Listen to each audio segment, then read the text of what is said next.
going on, dudes and dudettes? So I was finally able to watch a movie that came out like around 2010, if I'm not mistaken. Finally called Hot Tub Time Machine. I always was kind of interested in it, kind of liked who the actors were, and the whole premise kind of seemed pretty interesting, but just never got around to it till obviously a decade and a half later. But pretty much the synopsis of this one is four pals are stuck in a rut in adulthood.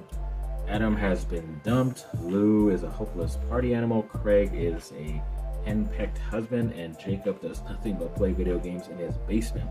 But they get a chance to brighten their future by changing their past after a night of heavy drinking in a ski resort.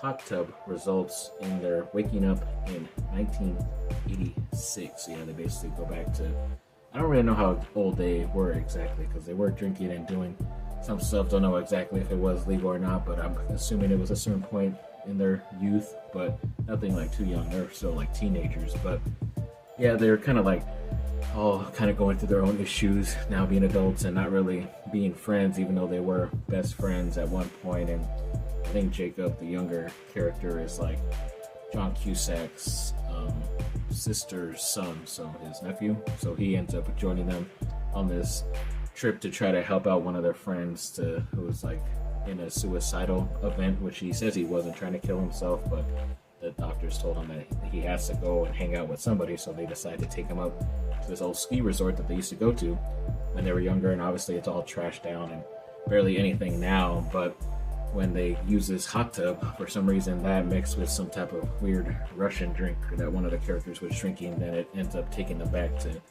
their youth. And it was pretty funny. I kind of thought that because it's an R-rated comedy, it was going to lead into a little bit more of it's either your naughty R or hard R, as they say it.